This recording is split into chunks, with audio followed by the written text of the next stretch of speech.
During your web endeavors, you're going to come across the need to refresh your website's typography. Google Fonts allows you to achieve just that while going about it in a web-safe manner. As you can see, Google Fonts is home to hundreds of free open-source fonts optimized for the web. The fonts Google provides are royalty-free, meaning they're free for all personal and commercial use. So to begin, we're just going to click Start Choosing Fonts.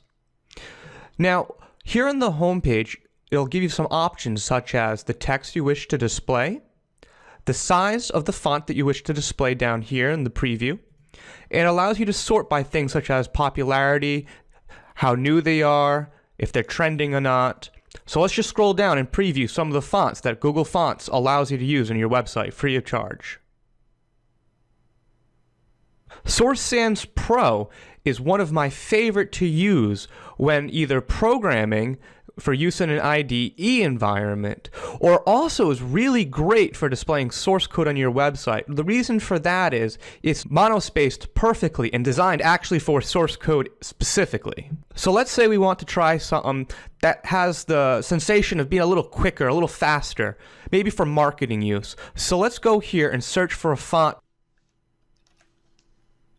So as you see here, when I type in fast, it narrowed it down to the font called Faster 1.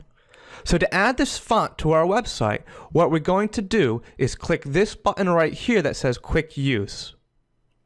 So once you click Quick Use, what you're going to be presented with is another preview here on the top. It also will display how much of an impact on the load time to your website. This is key.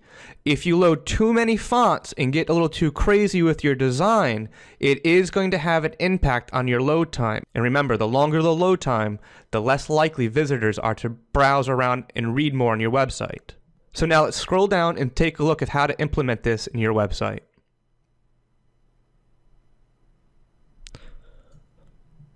So once you get to about step 3 and you see this link here, you're going to want to add this to the head of the HTML section of your website.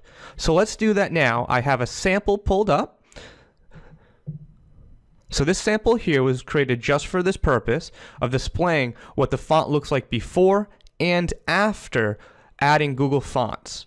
So let's look at the head section of our sample, and we're just going to go right before the style tag and just copy that link tag in that Google Fonts provided us.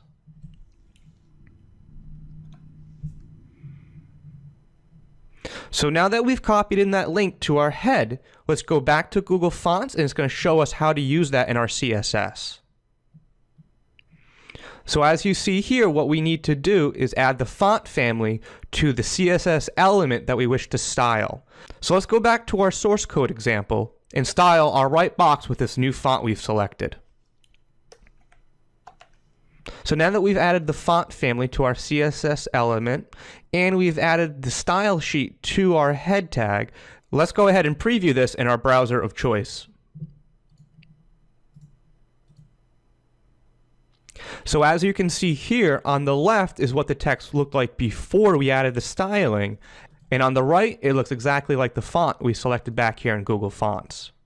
Remember, Google Fonts can be a very valuable asset to have in your quiver of tools, and your clients will love it, but it does take a very slight impact on the load times of your websites. So just bear in mind that you don't want to use too many at once.